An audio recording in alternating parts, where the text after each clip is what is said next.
It's a country inn.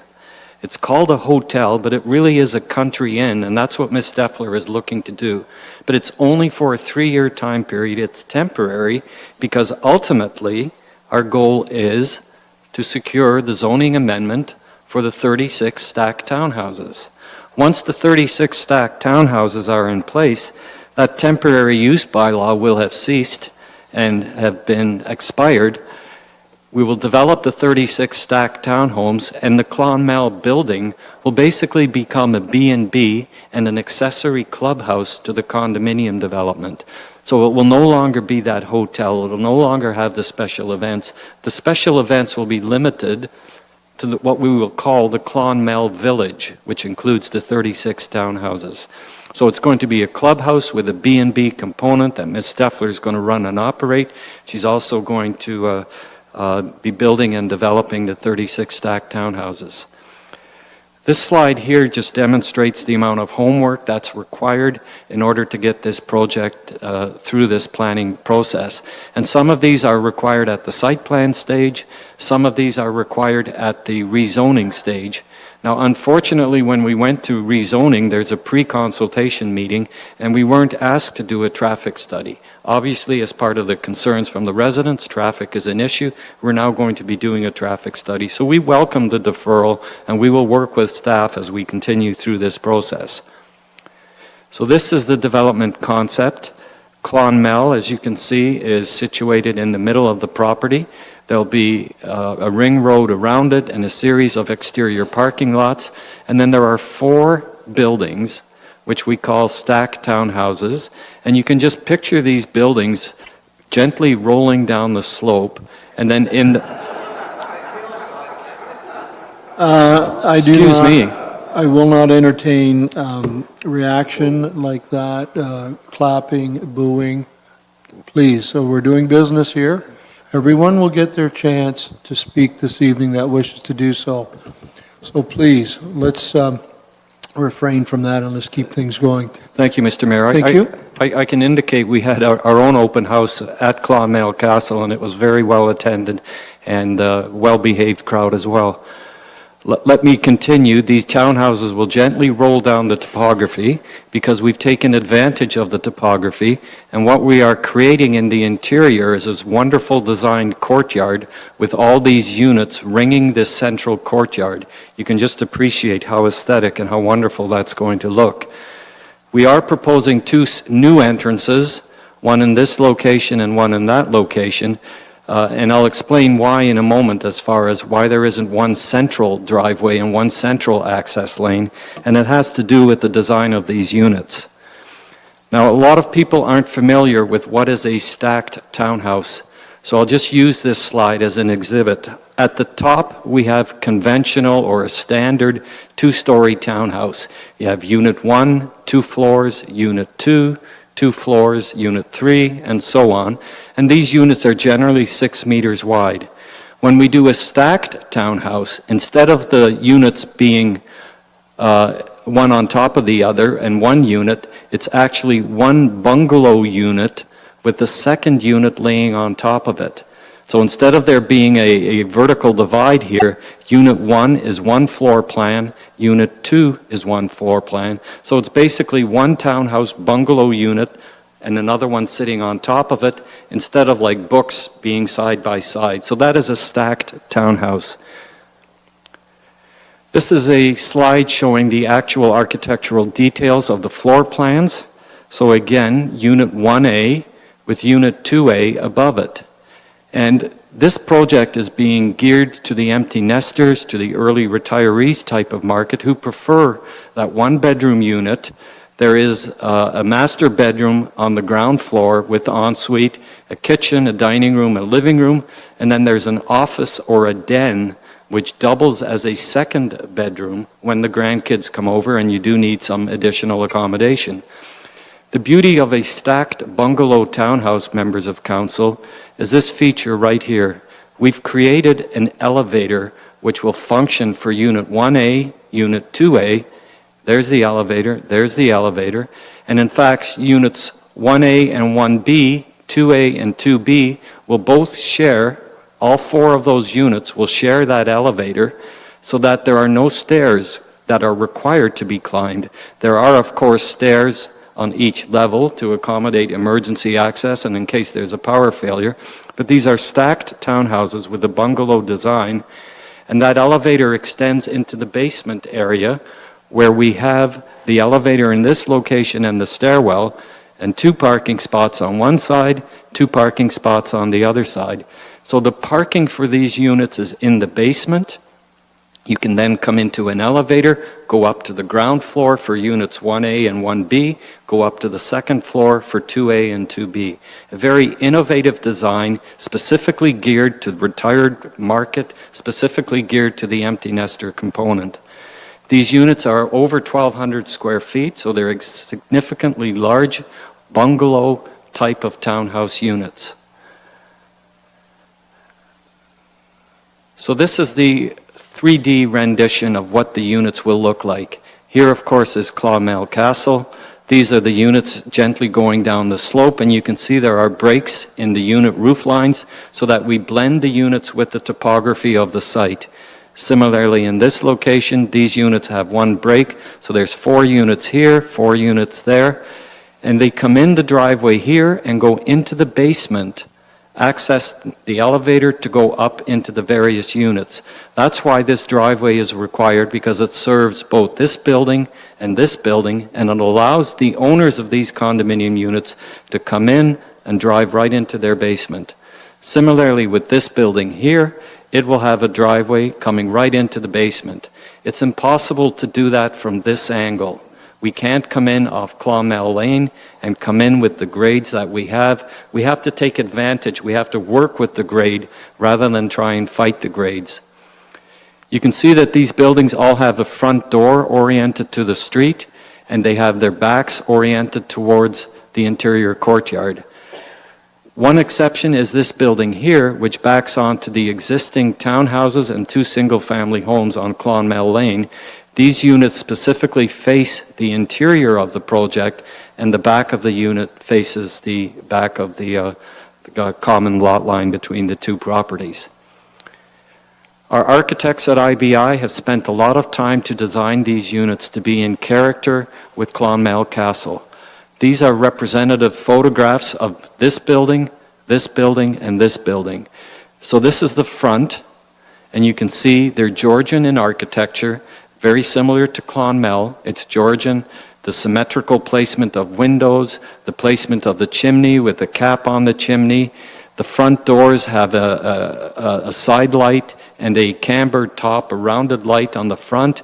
We've used bricks, we've used the dental moldings. We've done as much as we possibly can to make these units in character and in harmony with Clonmel.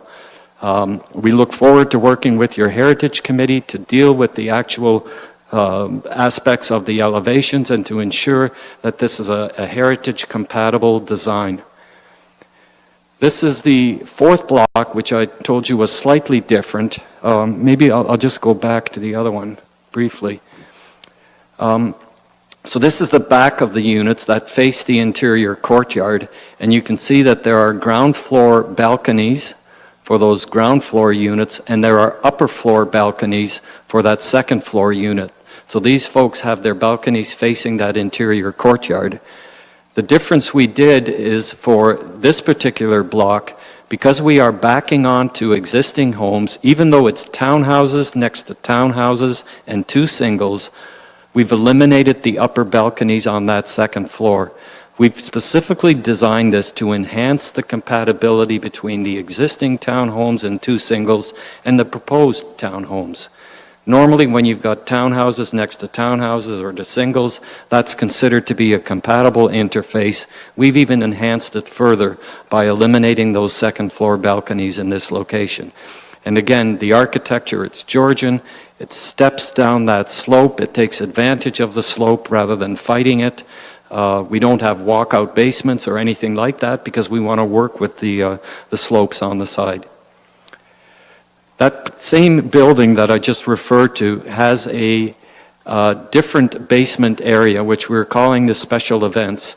So when the Clonmel Village wants to host a wedding reception or a party or New Year's Eve or anything like that, the tenants within Clonmel have their own existing amenity area, and they can have bingo there, they can do Monopoly nights, they can do whatever they wish there. It's their own, facility, and they also have Clonmel Castle as additional on-site amenity space. So this is the only building that doesn't have the underground parking. It has 8 surface parking for those units. So, as I indicated, we had our own open house. We've read the comments that have been included with the various submissions, and we've identified these 7 concerns and these 7 issues, which I'd briefly like to go over with Council. With respect to traffic, there are 36 units, and as you know, there's only 1 car per unit for parking purposes. So this project is being geared to empty nesters and retirees that have only 1 car. Well, at the open house we had Tuesday, immediately a gentleman stood up and said, well, wait a minute, all of us are in a retirement bungalow townhouse next door, and most of us have 2 cars. And he said, how many people have 2 cars? And a dozen hands went up. Well, that's fine. If you are a 2-car retiree, you're not going to buy in Clonmel. If my wife and I were looking for a retirement unit, she either gives up her car or I give up my truck, and that's not going to happen. So we're not a candidate to buy in Clonmel. You buy into a development based on your personal needs, and if you have 2 cars, you're not going to buy, you're not going to live here. So 1 car per unit is a threshold requirement for this project. Linny is also looking at a car share and a shuttle service, so that if there is an event in downtown Dover, if there's an event in Simcoe or Waterford, the Pumpkin Festival, what have you, a shuttle service can be used. A car share program, we can put in an electric charging station and have a Nissan Leaf. They're a $40,000 vehicle for 36 units. Leasing a vehicle like that, it's less than $1,000 a unit per year to cover the maintenance and the electricity. And one of the other traffic concerns that was raised is we're getting a lot of shortcutting traffic on Clonmel between Prospect and Tisdale.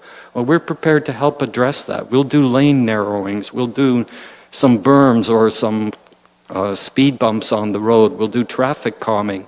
So we will work with the neighbors, we'll work with the community to address that shortcutting situation. Traffic is not going to be an issue with Clonmel because as an empty nester retiring community, we do not contribute to those critical morning rush hours and afternoon rush hours, which are the peak traffic demand. This is not one of those developments that's family oriented. It's empty nesters, it's retirees. With respect to parking, I've already mentioned the fact it's 1 space per unit, and if you want to live in this complex, you're only going to have 1 car. We have 28 underground spaces, 8 above, so 1 space per unit. We have 9 or 0.25 visitor parking spots.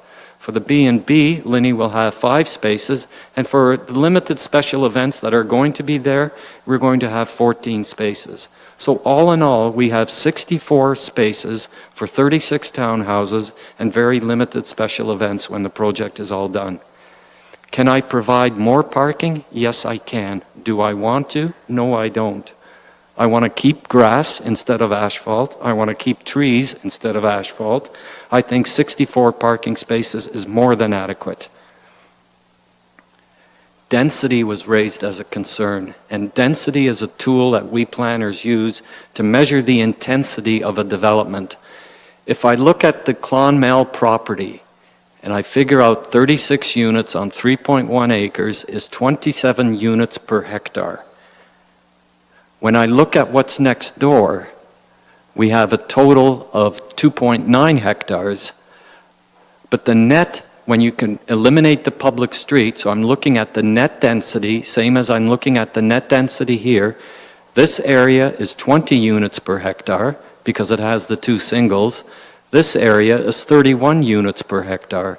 If I take the average of what's existing, if you can just roll that slide down, the magic number is 26 units per hectare.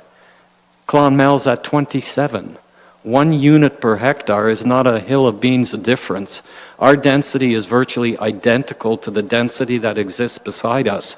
But keep in mind, the townhouses over here are 3-bedroom units. We're only 1 bedroom plus a den. We won't have the near population potential if you look at persons per hectare rather than units per hectare, than the existing neighborhood. So our density is certainly in line with that which exists. When we look at the heritage character and the compatibility, here's a photograph of Clonmel. Here's the front elevation and the rear elevation. I mentioned the chimneys being the same. I mentioned the camber top and the side lights on the front doors being the same. The Georgian placement of the windows being the same. The roof peak being the same. The use of dormers being the same. This is a design which is purely and aesthetically compatible with the heritage character of the existing development. It will blend in with the new. It's not going to be a facsimile of Clonmel, but it'll be the next best thing. The stone wall is a concern, and the stone wall will be enlarged and it will be extended where it currently doesn't exist. And where we require a break in the stone wall, we're not simply going to throw those stones away. We're going to bring that break into the interior to follow our driveway. So we're eliminating it for 6 meters, but we're extending it on the interior for 3 meters and 3 meters on either side of the driveway. So it's a different look for the stone wall where the two entrances is, but it'll be an enhanced stone wall. And again, we look forward to working with your Heritage Committee. With respect to safety and sight lines, there will be internal sidewalks.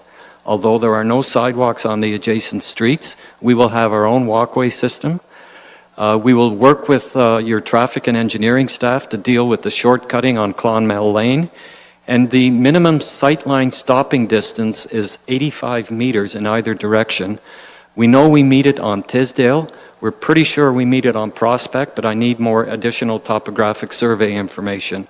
I'm pretty confident that all of these entrances will fully comply with the required sightline stopping distances, but again, I'm waiting for additional topographic information. If I have to adjust the location of a driveway, I will, because obviously no one wants an accident at this intersection or at these driveway locations. Servicing and infrastructure is a concern, and I'll show you on the site plan, we have a private pumping station. Because Clonmel Lane contains the sanitary sewer, our topography drains down to the southeast corner of the site, so we have to pump that sewage back up rather than extending services on Prospect or Tisdale.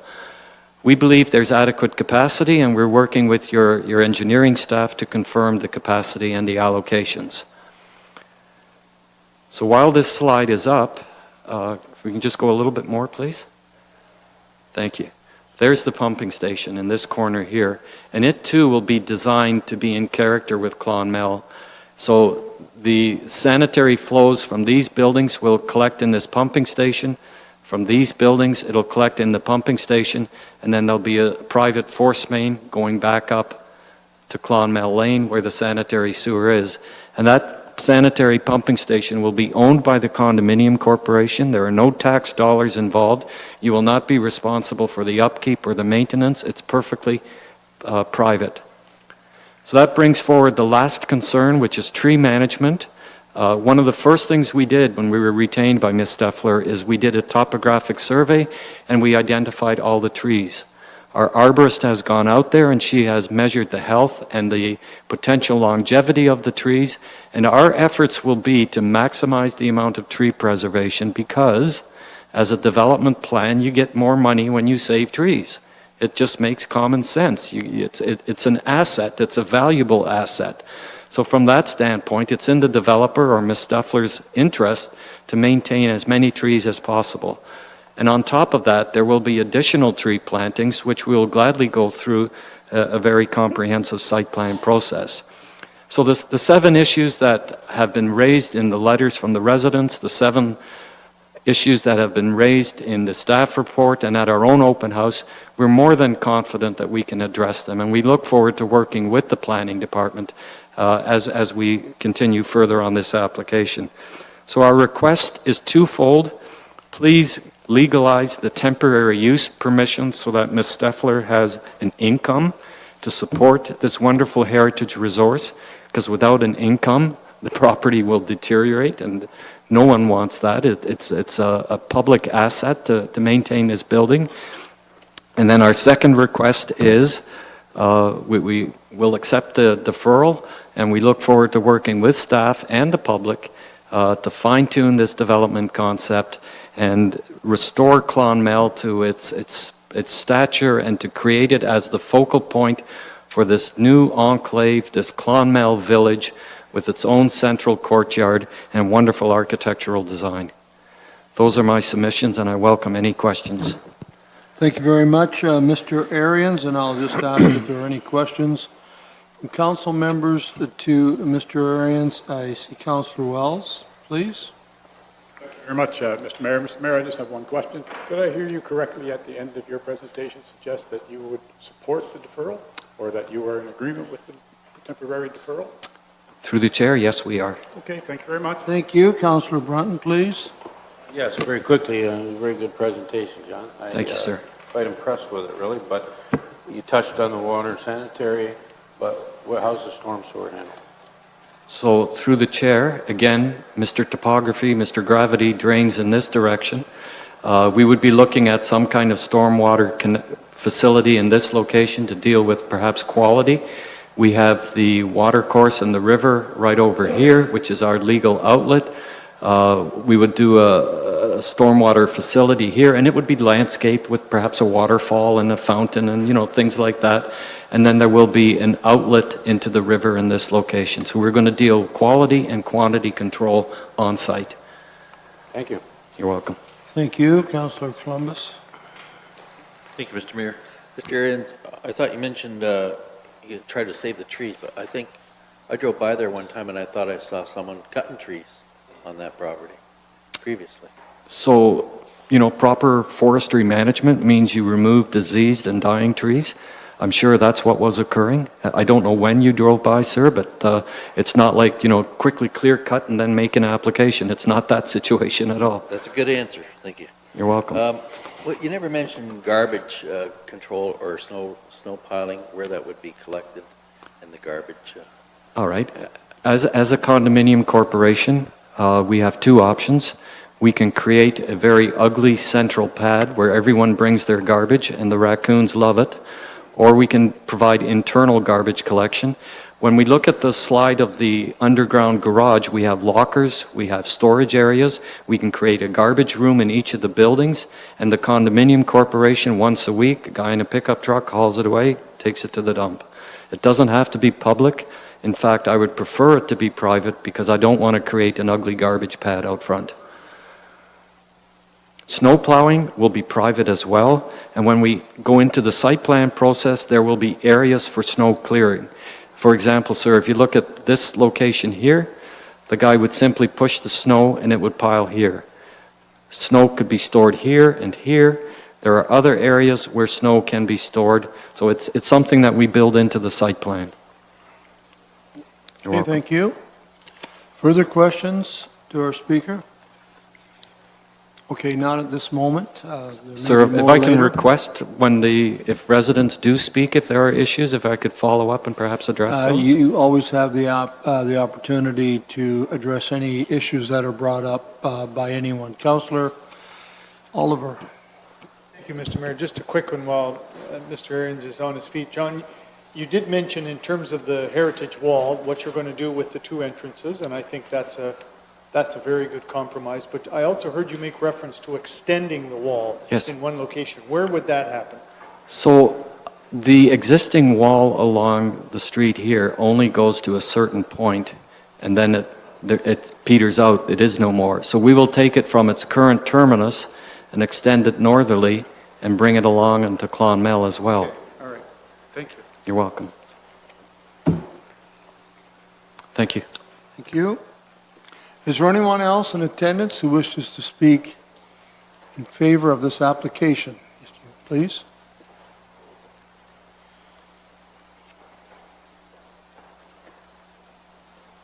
Good evening. I haven't really planned because I didn't know what I was going to say. So as a result of everything that's happened, I want to thank you for your consideration. And thank you, John and IBI, for everything. I do want to say that when I used to look at, I'm from Cambridge, Preston, but I know Langdon Hall. And I know Elmwood because my sister lives in Ingersoll. And what I saw was a lot of older buildings that were bringing in brand new influences in modern architecture into old heritage buildings, and I didn't like it. As a matter of fact, my husband and I restored Cambridge Galt City Hall. I was involved with restoration of old buildings since I was 20 years old. My husband was the first alderman ever elected under 21 years old in Ontario, so I've had experience with politics as well. But I do want to say that when I saw Clonmel, I was very sad that it happened so badly to that house. The second floor was caving in. Everything from the upstairs to the bottom needed repairs. The sewage, of course, the sewers, everything was done. So I was very happy to go ahead and bring it right back to its original form. And that's certainly my intention with the house and with everything, including all the trees. And my direction to IBI was certainly to have everything the way it is, not to remove one single tree if we didn't have to. And that's why you see the row of pines still there. Let's remember what was in the backyard behind Clonmel. That was our tulip tree forest. Women were tying themselves to the trees when they tore that down. And my intention was never, ever to do that, but to continue to grow and keep the property in keeping with the original architecture, but to extend it into more of an Irish village so more people can use the property. Certainly inside, the people that live there will be able to come up for high tea like I offer today or for music on a Friday night. That's the intention, to build a property that I wanted to live in till I died, and also to offer it to other widows and seniors like myself.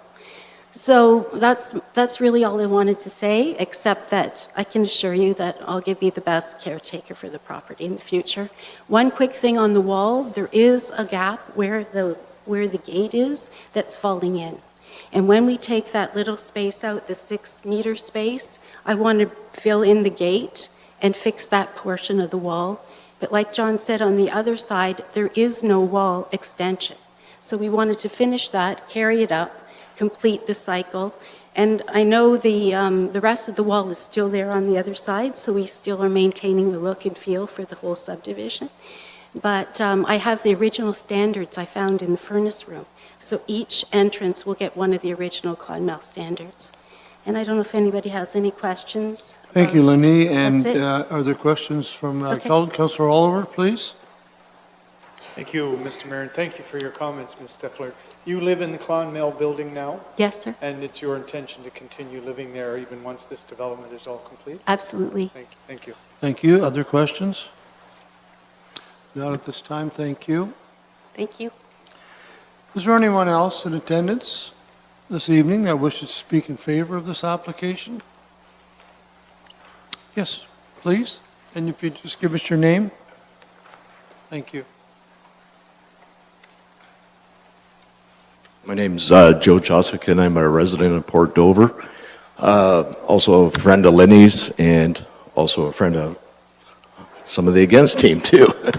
So I'm kind of staying neutral on this right now. I kind of want to get the facts, and also, in all honesty, this is my first council meeting that I've attended, and part of the reason why is because I've got to vote in October. So I'm watching you guys. So on that being said, though, I have gone to different functions at Clonmel, and I'm sure you could hear by the shake in Lenny's voice how passionate she is about the place. And like I say, I've been there for various events, such as a car show, British car show she had there. Great attendance, great people. The grounds, everything were well respected. I honestly think if this goes through the way it could, that Clonmel will be here for a lot longer period of time. Our grandkids and so on will see this. I think if it kind of gets axed, I think it's going to wind up eventually, she's going to walk away, right? And somebody down the road is just going to clear the lands out either way. So another thing, I have been to one council meeting, not in this town before, at a prior time, and what I did find is some of the complaints. I actually went for a minor variance on a property that I owned. I went through the builder because I'm not a builder. So he did that. I said, pay me the money, you do the footwork. I attended one council meeting for the variance, which went out smoothly. They missed a number, that's why, on the housing. So, and while we were there, somebody else was, a whole group of this one neighborhood were against this bar being in town. And what I find since she started this is a lot of the exact same thing. And that's people's complaints, some of them, are unfounded on this because they want to complain about noise or they want to complain about one thing or another, but they got to look at the full plan. And if it's my understanding correctly, this is a two-phase plan.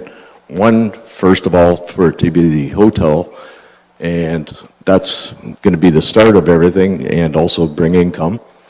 And then the second is the residence part. But I'm just curious myself as somebody who's been watching the meeting and been to past ones, whether the people that are going to come up after me are totally aware that this is basically two different situations to start with, like two segments.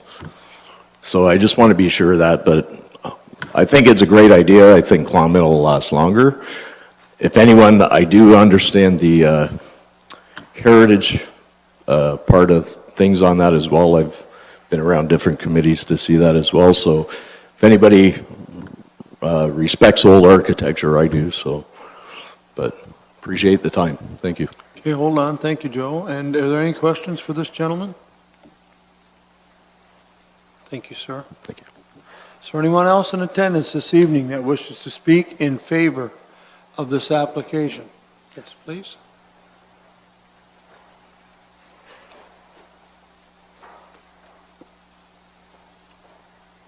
Mr. Mayor, councilors, my name is Cece Alexander. I'm a realtor with KW Realty and a property owner in Norfolk County as well.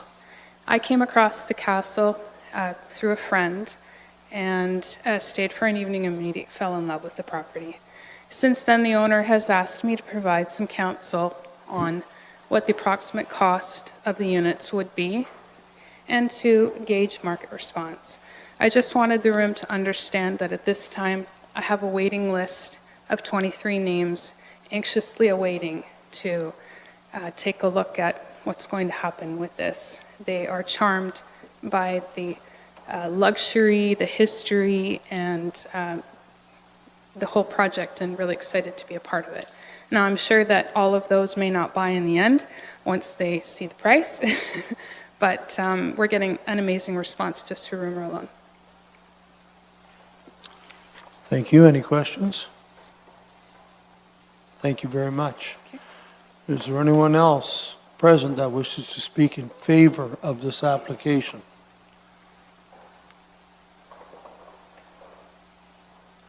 Is there anyone here that wishes to speak in opposition or in general to this application?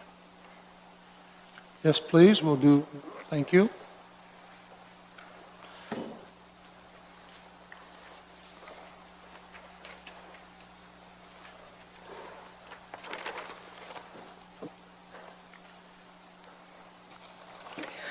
My name is Joyce Wright, and my husband and I have owned a residence on Clonmel Lane since 2005, and I wish to, that this application be denied.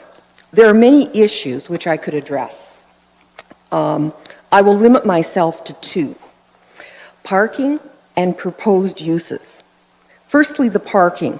This proposal has requested numerous exemptions. It has requested front yard parking, width and length of the parking stalls, width of the aisles, and has requested that they provide only 68 parking stalls instead of the required 95.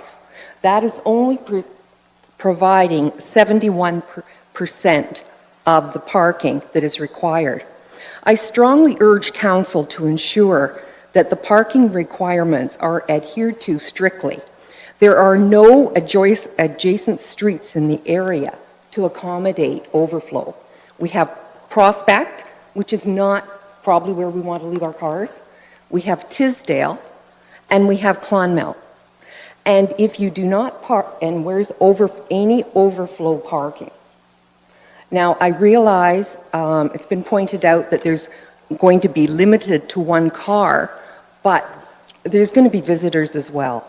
So parking, I see, is going to be an issue. And as this goes through other hearings, I really urge councillors not to cut corners on the parking issues. It's not the time or the place to allow exemptions.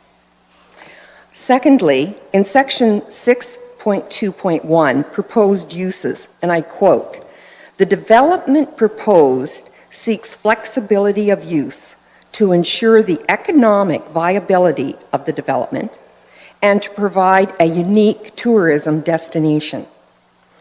And I read that 2 or 3 times, and I took it to mean that as long as it generates money and it appeals to tourists, it will be allowed.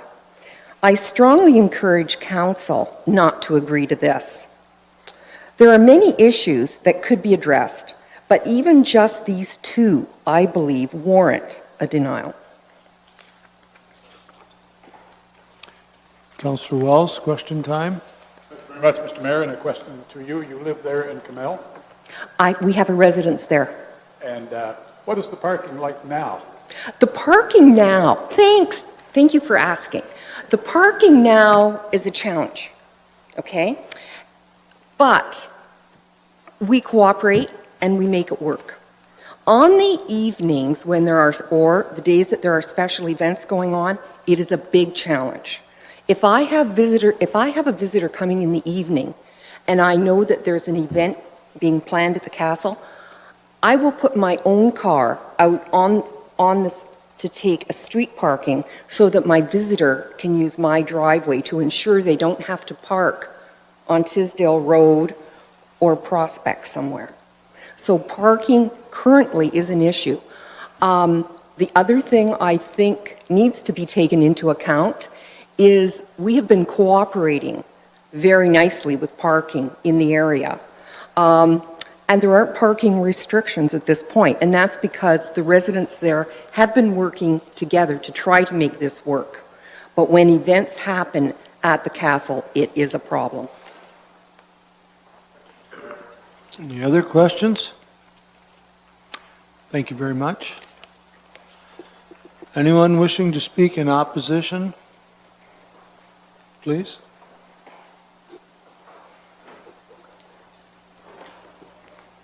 I see the clerk has left a book there. When you're finished speaking, if you would just put your name in it, that would be wonderful. Do you want an address too, or just name? What would you like? Go ahead. As it is a planning hearing, the address that you live at is pertinent, so we usually Okay, do so when you're request it. finished speaking, we'll get you to put your name and address, please. Thank you. Go ahead, please. Give her another push. There you go. The red light means you're ready. Okay, great. Hi, my name's Heather Easton. I've been here many times over the last year and a half because I live at 108 Prospect Street in the McNeely house, which was actually the original house on the Clonmel property. So I have read all the letters that were submitted with this application as well, and my concerns pretty much echo everyone's there. But I'm also not sure how much the people maybe that live on Clonmel Lane have been part of the other sessions that have been happening here about all the other developments that are happening right in that area of town.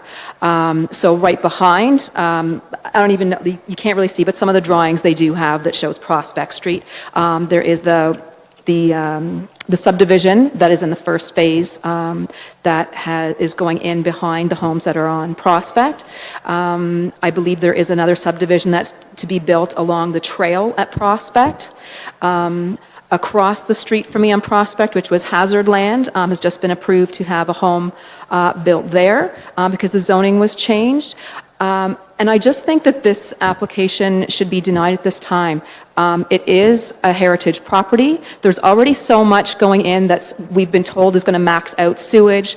Traffic implications already we know are huge issues given all the people that are going to be moving into that first phase, which is a massive development that's going in between Tisdale and Cockshut Road, running off of Prospect. And it's a great idea, but that's not the right area for it. I just think it's just not sort of respectful of the community. I know they want to build the homes to look like Clonmel, but frankly, from the pictures that are here too, Clonmel looks like it will be very dwarfed by the buildings that they plan on having there. So my concerns really are just also about safety. I have children. I bring it up every time. It's not just a seniors area. There are families with young children about every 2 houses all along Prospect and all up Dover Mills that do go through there with bicycles. The mailboxes are there. Traffic is already a concern. Prospect is a speedway at the best of times. If it's 5 in the morning, people are racing at 80.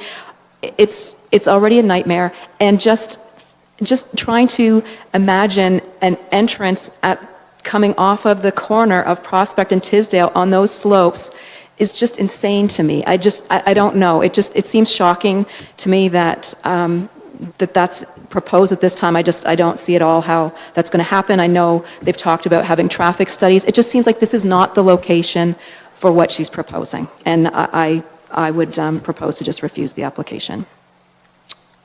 Thank you. Any questions?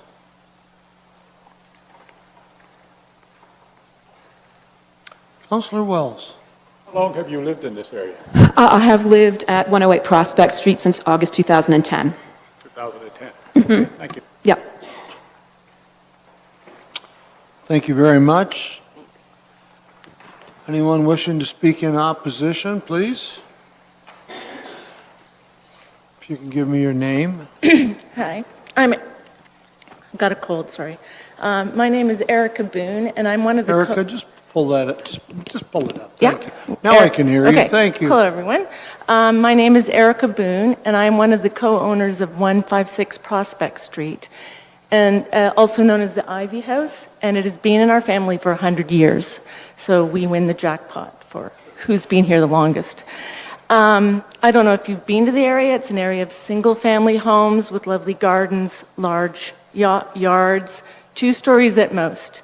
And now what we are seeing is basically like something from outer space landing on our properties. These buildings are about the size of this room, 2 stories high, all along the 2 Prospect and Tisdale roads. It's out of character with the neighborhood. It's very upsetting to us who love the nature, love the Lynn Waterfall, the Lynn Valley Trail, and the whole nature of what is known as Dover Mills. So I would respectfully say that this is not an appropriate size project for the area under consideration. Questions?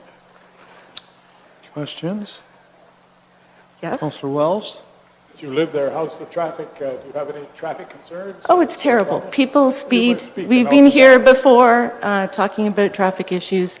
People go down Prospect Street 80, 90 miles an hour. I see kids riding down the hill on their skateboards, right down Prospect, and then they stop in front of the waterfalls to have a nice little view. Having this increased traffic flow, more cars, is this going to make it a dangerous intersection on top of what it already is? Any further questions? Thank you, Erica. If you'll sign the book as you're doing, we appreciate that.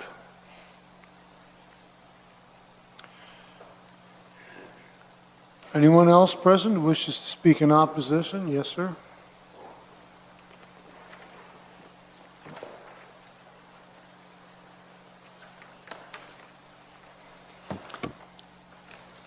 Mr. Mayor, councilors, my name is Brian Ogden. I'm suffering from the same thing, a little cold going around. I live at 14 Hickory Court. Your name again, I apologize. Brian Ogden. Brian, I thank live you. at 14 Hickory Court in Port Dover. I provided comments into the system. My concern relates to the surrounding road network. Inherently, Tisdale and Prospect are not particularly safe roads. They both have substantial vertical curves. They have substantial horizontal curves.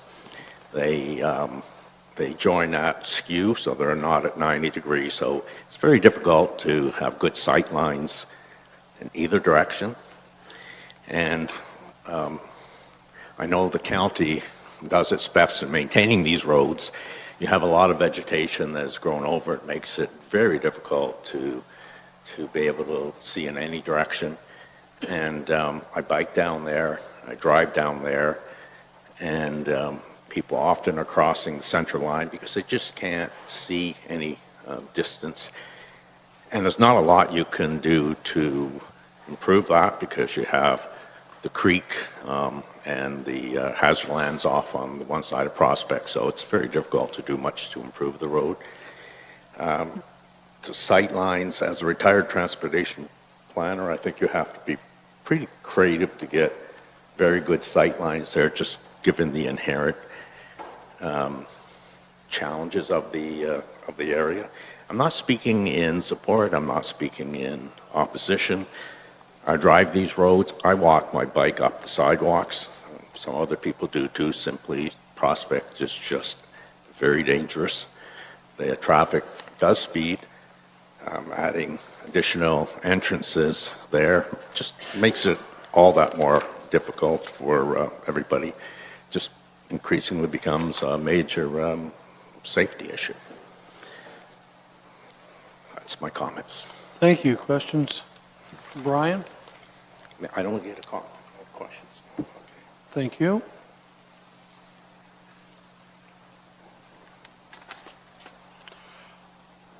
Is there anyone present who wishes to speak in opposition or in general to this application? Yes.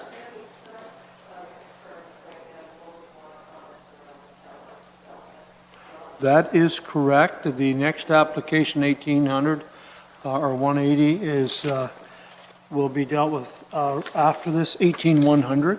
So this is just what the presentation showed tonight, the first application of two, okay? Thank you. I saw a hand back here. Anyone else to speak in opposition or in general to this application? This is the townhouse portion. Okay.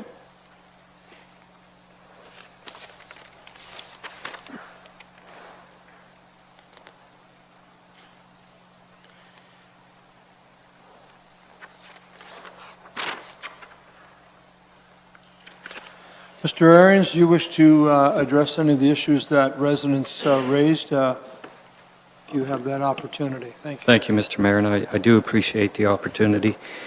I'll start with the last speaker.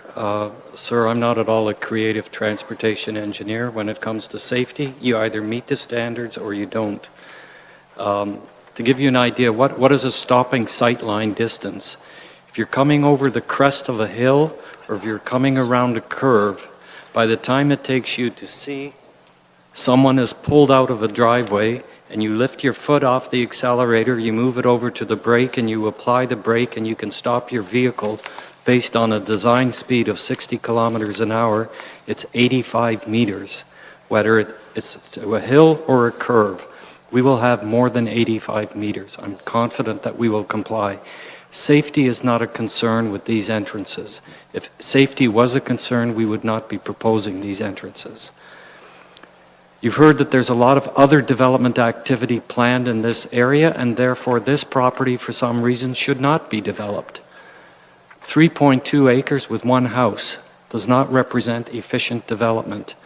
If you were part of the provincial growth plan, Norfolk County is not, you deal with intensification issues. And the whole intent is we stop gobbling up farmland and we put more people in our urban area. 36 units on 3.2 acres of land is not over-intensification. It's a mild form of intensification. Look at all the open space that's being created on that site plan. Infilling, more compact development, those are the buzzwords we have in Hamilton, Burlington, St. Catharines, Niagara-on-the-Lake, Cambridge, Guelph.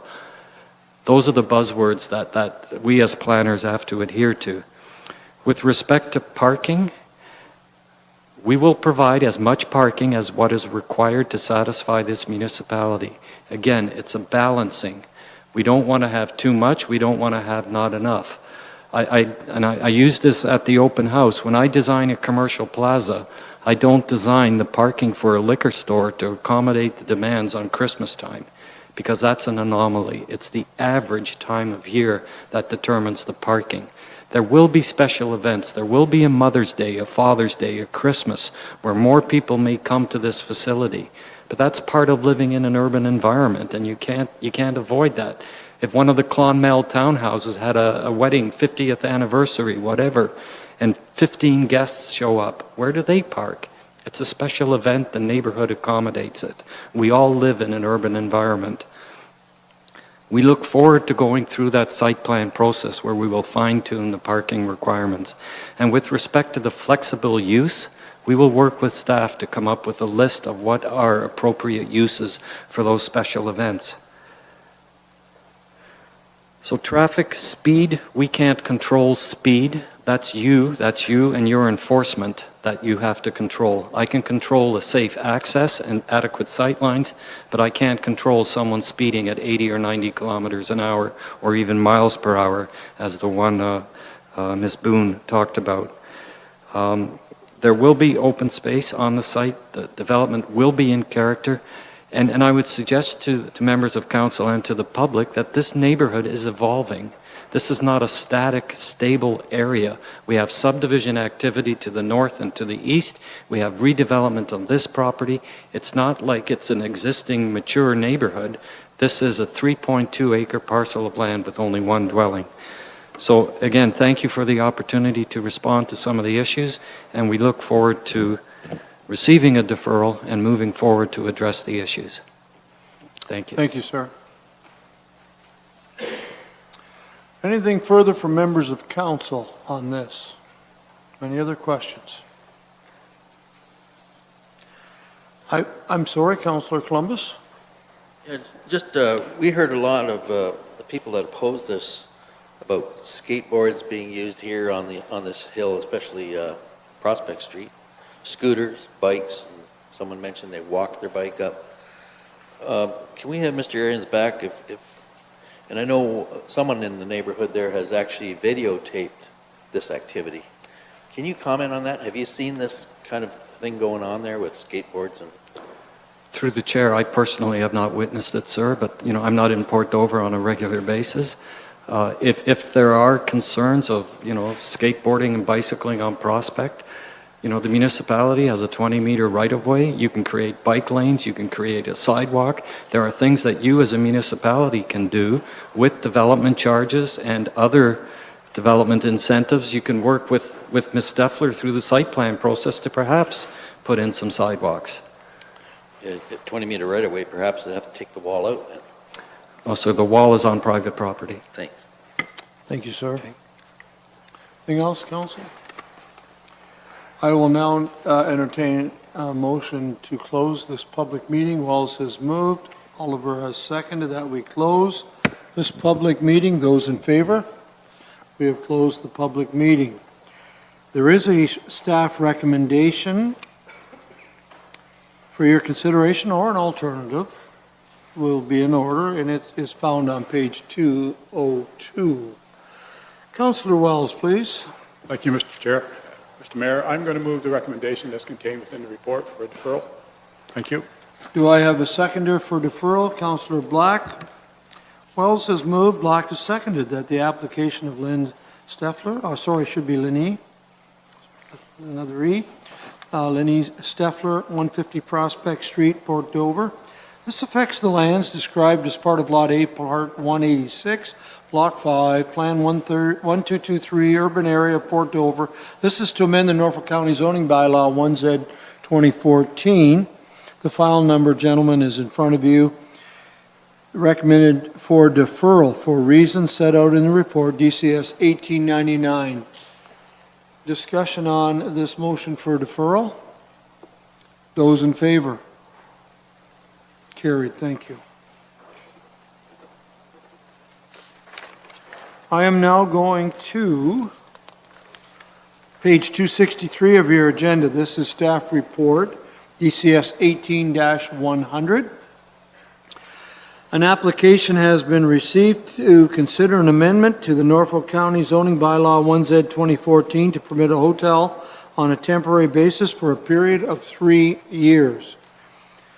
Lenny Steffler and Agent IBI Group has put forth the application affecting the lands described as 150 Prospect Street. I will now open this public meeting on DCS 18100. Shannon, your report, please. Thank you, Mr. Mayor. So this application is with respect to the proposed temporary use to recognize a 9-room hotel on the subject lands. As noted earlier, the subject lands are identified as 150 Prospect Street and located at the intersection of Prospect and Tisdale. There is an existing single detached dwelling on the property, which has functioned as a bed and breakfast and a boarding and lodging house. What the proposed application will do is legalize the use in terms of compliance with zoning as well as Ontario Building Code. In terms of requirements, a bed and breakfast is considered for uses up to 3 rooms for accommodations. Once you get to 4 or more rooms through the Ontario Building Code, it is considered a hotel, which also encompasses inns and motels in terms of the definitions. So the amendment would be, the requested zoning amendment would be on a site-specific basis on a temporary time period for 3 years. The property through the amendment and through staff's recommendation would also be placed under site plan control so that planning staff and the various departments and agencies can have an opportunity to look at the subject lands and ensure that adequate on-site parking is provided and that there is screening and buffering from adjacent uses as well. In regards to the proposal, it would be maintained within the existing structure. There would be no changes to the exterior or additions to the building footprint. Everything would just be kind of maintained within the existing building. There were a number of concerns with respect to the proposed development. In terms of this, there was a little bit of commenting in terms of the 2 applications from the one that was heard previously. So we have included a lot of the comments and concerns in the packages that you received. And as well, I'd like to note there were a couple extra letters that were provided post the report, which have been provided to council as well. In terms of the concerns with respect to the bed and breakfast and the special events that are occurring, is essentially with parking and noise, traffic, and preservation of the heritage feature. In terms of the parking concerns that were raised, this is something that can be adjusted through the site plan control being applied to the property. Site plan control has not previously been in place for the property, so there has been no requirements in terms of meeting the zoning provisions for accommodations and providing the parking on site in an appropriate manner. So through the review and through the site plan process, we would be able to address a number of the concerns that have been raised and addressed, and also include some opportunities for buffering and screening of from adjacent properties. Excuse me, based on the foregoing, planning staff are recommending approval of the proposed requested temporary use for the 9-room bed and breakfast, and 9-room hotel, and I am happy to answer any questions that you may have at this time. Thank you very much, Shannon, and there are a number of issues, as Shannon mentioned, that I have received on my desk this afternoon. Questions for the planner, Councillor Wells, please. Thank you, Mr. Mayor, and I certainly appreciate your explanation of the B&B for the 9 rooms and the parking is okay. What about the special events? That's, if I read the reports correctly and hear the people speaking, I think their most concern is with parking for these special events. So if you would speak to that, please. Through you, Mr. Mayor, in terms of special events, with a hotel, there can be consideration for accessory or secondary use for special events. And when we look at the site plan, it would include an evaluation in terms of the areas that would be evaluated or used for special events. And there are parking requirements that are measured based on those size requirements as well. So the parking can be addressed in addition to both the rooms for accommodation as well as parking requirements for events that may occur on the site. Thank you very much for that explanation. During the past